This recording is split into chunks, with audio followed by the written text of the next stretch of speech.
ஹே guys, எல்லாருக்கும் வணக்கம் and welcome back to our channel stay tuned with Ray. இன்றைக்கி நம்ம சேனலில் இந்த சம்மரில் எல்லாருக்குமே ரொம்ப ரொம்ப ரொம்ப பிடிச்ச குல்ஃபி ரெசிபி தான்.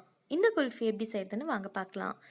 குல்ஃபிலேயே எல்லாருக்குமே ரொம்ப பிடிச்சது என்னென்னு பார்த்தீங்கன்னா மலாய் குல்ஃபி. இந்த மலாய் குல்ஃபி ரொம்ப ரொம்ப க்ரீமியாக எப்படி வீட்டிலேயே செய்யலான்னு தான் இந்த வீடியோவில் பார்க்க போகிறோம். 1/2 லிட்டர் அளவுக்கு பால் எடுத்திருக்கேன்.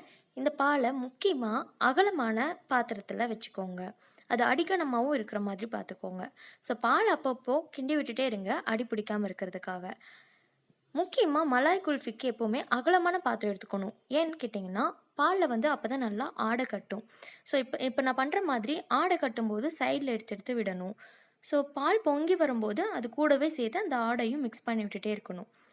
ஏன் இந்த மாதிரி பண்ணுறோன்னு பார்த்தீங்கன்னா மலாய் குல்ஃபியில் அந்த பாலோடைய ஏடு தான் ரொம்ப ரொம்ப ரொம்ப நல்ல டேஸ்ட் கொடுக்கும். அதுதான் மெயின் இன்க்ரீடியண்ட்டும் கூட. ஸோ கண்டிப்பாக பால் பார்த்திங்கன்னா ஃபுல் ஃபேட் மில்காக இருக்கணும். அப்படி இல்லைன்னா நல்ல கெட்டியான பால் கிடச்சிச்சின்னா எடுத்துக்கோங்க. தண்ணி சேர்த்துருக்க பால் எடுக்க வேண்டாம். நீங்கள் பசும்பால் வெளியில் வாங்குறீங்க அப்படின்னா கண்டிப்பாக அதில் கொஞ்சம் தண்ணி கலந்த மாதிரி தான் இருக்கும். ஸோ முடிஞ்ச அளவுக்கு பேக்கெட் பால் வாங்கி நல்லா கெட்டியான பாலில் செய்யுங்க. இந்த பால் இந்த மாதிரி நல்லா பொங்கி பொங்கி வரும்போது நல்லா ஆடை கட்டும் நம்ம அகலமான பாத்திரத்தில் வச்சுருக்கறனால. ஸோ அந்த ஆடையும் பார்த்திங்கன்னா நல்லா இந்த மாதிரி மிக்ஸ் பண்ணி கொடுங்க. அந்த பாலோடவே இந்த ஏடு எல்லாமே நல்லா மிக்ஸ் ஆகணும். அந்த மாதிரி மிக்ஸ் பண்ணிக்கலாம். ஸ்லோ ஃப்ளேமில் வச்சு நீங்கள் இந்த மாதிரி பால் குக் பண்ணும்போது நல்லா ஏடு எவ்வளோக்கு எவ்வளோ நீங்கள் எடுக்க முடியும் அந்த அளவுக்கு நீங்கள் எடுத்துக்கலாம். ஸோ 1/2 லிட்டர் பால் நம்ம ஆட் பண்ணியிருக்கோம் அப்படின்னா அது நமக்கு கடைசியில் 1/4 லிட்டர் அளவுக்கு சுண்டி வரணும். அந்த அளவுக்கு நமக்கு தேவைப்படும். பார்த்திங்கன்னா நான் ஸ்லோ ஃப்ளேமில் வச்சு ரொம்ப நேரம் குக் பண்ணிகிட்ருக்கேன். ஸோ அதனால் நிறைய ஆடை சேருது. ஸோ மலாய் குல்ஃபிக்கு இந்த மாதிரி ஆடை அங்கங்கே சாப்பிடும்போது திரியாக இருக்கிறது தான் அதோட டேஸ்ட்டே ரொம்ப ரொம்ப என்ஹான்ஸ் பண்ணி கொடுக்கும். நான் வேறு எந்த எசன்ஸுமே இது கூட ஆட் பண்ணிக்க போகிறதில்ல. உங்களுக்கு தேவைப்பட்டால் இதில் ஏலக்காய் சேர்த்துக்கோங்க. ஏலக்காயோட பொடி சேர்த்துக்கலாம். அது ரொம்பவே நல்லாயிருக்கும் அதோட மனம். மற்றபடி ஆர்டிஃபிஷியலாக வேறு எதுவும் சேர்க்க வேண்டாம். உங்கள்கிட்ட குங்குமப்பூ இருக்குது அப்படின்னா அது கூட சேர்த்துக்கலாம். இப்போ பார்த்தீங்கன்னா நான் எவ்வளோக்கு எவ்வளோ ஆடை எடுக்க முடியுமோ அந்தளவுக்கு எடுத்தாச்சு. அண்ட் பாலும் பார்த்திங்கன்னா பாதியாக குறைஞ்சிருக்கு. நம்ம 1/2 லிட்டர் போட்டிருக்கோம். ஸோ 1/4 லிட்டர் அளவுக்கு நல்லாவே குறைஞ்சி வந்துருச்சு. அண்ட் இப்போவே அந்த பால் எவ்வளோ திக்காக இருக்குங்கிறது உங்களால் பார்க்க முடியும். ஸோ இதை இன்னும் க்ரீமியாக ரிச்சாக கொண்டுட்டு வர்றதுக்காக இந்த குல்ஃபிக்கு அமுல் ஃப்ரெஷ் க்ரீம் சேர்த்துக்கிறேன் நான்.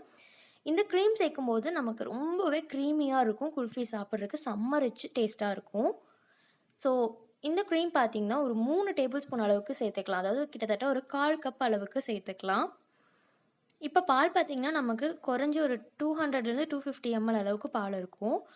அதில் ஒரு 1/4வாசி அளவுக்கு மட்டும்தான் க்ரீம் சேர்த்துக்க போகிறோம். பிகாஸ் நம்ம பாலை ஆல்ரெடி நல்லா சுண்டை காய்ச்சி எடுத்துருக்கோம். அதுவே நல்லா கெட்டியாக இருக்குது ஆல்ரெடி. ஸோ க்ரீம் கொஞ்சமாக சேர்த்துக்கலாம். அந்த ஒரு ரிச் ஃப்ளேவர் கொடுக்கறதுக்காக க்ரீம் நல்லா அது கூட சேர்த்து மிக்ஸ் பண்ணிக்கோங்க. அந்த க்ரீம் பாலில் இருக்க ஆடை எல்லாமே சேர்ந்து நமக்கு பார்க்கும்போது அங்கங்கே திரியாக இருக்கிற மாதிரி இருக்கும். அதை பார்த்துட்டு நம்ம க்ரீம் சேர்த்தோடனே பால் கெட்டுருச்சோன்னு சொல்லிட்டு பயப்பட வேண்டாம்.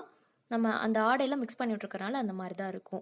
ஸோ இப்போ இந்த குல்ஃபிக்கு தேவையான அளவுக்கு சுகர் ஆட் பண்ணிக்கிட்டேன். சுகர் பார்த்திங்கன்னா ஒரு 3 டேபிள் ஸ்பூன் அளவுக்கு, அதாவது அந்த கிட்டத்தட்ட அந்த 1/4 கப்போட கொஞ்சம் கம்மியாக இருக்கும். அந்த அளவுக்கு எடுத்திருக்கேன். பால் நமக்கு நல்லா குறைஞ்சி வந்துருச்சு அப்படிங்கிறதுனால அதுவே ஆல்ரெடி கொஞ்சம் ஸ்வீட்டாக தான் இருக்கும். ஸோ டேஸ்ட் பார்த்துட்டு வேணும்னு ஆட் பண்ணிக்கோங்க. பால் பார்த்திங்கன்னா எல்லாத்தையுமே சேர்த்து சுகரில் மெல்ட் ஆனதுக்கப்புறம் இந்த மாதிரி தான் இருக்கணும்.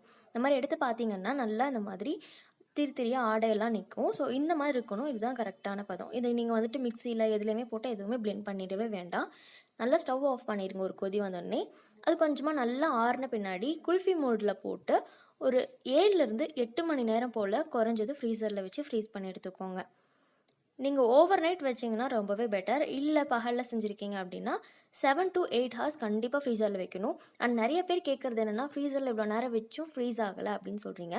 நீங்கள் யூஸ்வலாக நிறைய பேர் வீட்டில் ஃப்ரிட்ஜோட டெம்பரேச்சர் குறைவாக வச்சுருப்போம், நமக்கு அவ்வளோ தேவைப்படாது அப்படின்னு. பட் ஐஸ்கிரீம் அப்படின்னு வந்துட்டிங்கனாலே ஃப்ரீசரோட டெம்பரேச்சர் கண்டிப்பாக ஃப்ரிட்ஜோட டெம்பரேச்சர் அதிகமாக இருக்கணும். ஸோ ஃபுல்லாக வச்சுக்கிட்டிங்க அப்படின்னா தான் அந்த 7 to 8 ஹவர்ஸ் நம்ம வைக்கும்போது அது நல்லா கெட்டியாகி நமக்கு வரும். ஸோ ஃப்ரீஸ் பண்ணி எடுத்ததுக்கப்புறம் பார்த்திங்கன்னா ஐஸ்கிரீம் ரொம்பவே க்ரீமியாக சூப்பர் டெக்ஸ்டரில் ரெடி ஆகி வந்துருச்சு. நிறைய பேர் ஃப்ரெஷ் க்ரீம் இல்லாமல் குல்ஃபி எப்படி செய்கிறதுன்னு கேட்பீங்க. ஸோ அதுக்கான லிங்க்கும் நான் கீழே டிஸ்கிரிப்ஷனில் கொடுக்குறேன். ஸோ மறக்காமல் செக் பண்ணிக்கோங்க. இந்த வீடியோ உங்களுக்கு பிடிச்சிருந்துச்சுன்னா லைக் பண்ணுங்கள், ஷேர் பண்ணுங்கள். மறக்காமல் நம்ம சேனலை சப்ஸ்கிரைப் பண்ணியிருக்கோங்க. எங்கள் வீட்டில் குல்ஃபி பார்த்தீங்கன்னா, நான் எடுக்கிறதுக்குள்ளேயே ஆல்ரெடி 2 பீஸ் காணாம போயிடுச்சு. இப்போ என்கிட்ட 4 தான் இருக்குது. அவ்வளோ டேஸ்ட்டாக இருந்துச்சு. கண்டிப்பாக உங்கள் வீட்டில் ட்ரை பண்ணி பார்த்துட்டு எப்படி வந்துச்சுன்ற கமெண்ட்டை என் கூட ஷேர் பண்ணிக்கோங்க. தேங்க்ஸ் ஃபார் வாட்சிங்.